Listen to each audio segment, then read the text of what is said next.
எதிர்பார்த்து காத்து கொண்டிருந்த ஒரு பிரம்மாண்டமான மீன் ஹஜ்ரத் யூனுஸ் அலைஹிஸ்ஸலாமை வாயை திறந்து அவர்களை உள்ளே இழுத்து கொண்டது. இங்க வரலாற்றில் ஒரு செய்தியை பதிவு செய்கிறாங்க. மீனுக்கு அல்லாஹ் வஹி கொடுத்துருந்தானா.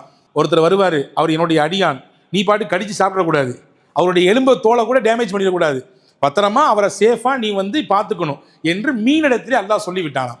போனார்கள் உள்ளே. ஹஜ்ரத் யூனுஸ் அலைஹிஸ்ஸலாம் மீன் வயிற்றுக்குள்ளே போகிறார்கள். எத்தனை நாட்கள் இருந்தார்கள்? 3, 7 என்று பல அறிவிப்புகள் இருந்தாலும் சற்றேறக்குறைய 40 நாட்கள் அந்த மீன் வயிற்றுக்குள்ளே ஹஜ்ரத் யூனுஸ் அலைஹிஸ்ஸலாம் இருந்தாங்க.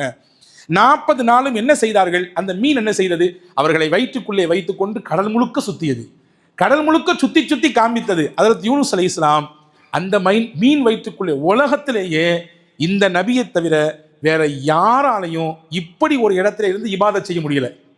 பாருங்க, நம்ம பள்ளிவாசலில் தொழுகிறோம், வீட்டில் திக்ரு செய்கிறோம், காபால போய் தவாப் செய்கிறோம், மதினால போய் தொழுகிறோம், உலகத்தில் பறந்து விரிந்தப்பட்ட இடத்துல வந்து நிறைய பள்ளிவாசல் இருக்குது, மாஸ்க்கு போய் தொழுகிறோம். யாராவது மீன் வைத்துக்குள்ளே போய் உட்காந்து தொழுதுருக்குமா? யாராவது கடலுக்குள்ளே இறங்கி உள்ளே போய் மீன் வைத்து ஹஜ்ரத் யூனுஸ் அலைஹிஸ்ஸலாமுக்கு அல்லாஹ் அந்த வாய்ப்பை கொடுத்தான். எப்படி அவர்கள் திக்ரு செய்தார்கள்? எதனால் அந்த எண்ணம் அவர்களுக்கு தோன்றியது? அந்த மீன் சுற்றி சுற்றி காமிச்சது. கடலுக்குள்ளே இருக்கக்கூடிய மீன்கள் எல்லாம் அல்லாஹ்வை தஸ்பீஹ் செஞ்சுட்டு இருந்துச்சான். யூனுஸ் நபி கேட்டாங்களாம், இந்த வாயில்லா ஜீவன்களே, அறிவில்லாத இந்த மீன்களே, அல்லாஹ்வை நினைக்கும் பொழுது 6 அறிவை கொடுத்து அல்லாஹ் நமக்கு தந்திருக்கிறானே, நம்ம அவன் நினைக்க வேண்டாமா அப்படின்னு சொல்லி தஸ்பீஹ் செய்ய ஆரம்பிச்சாங்க.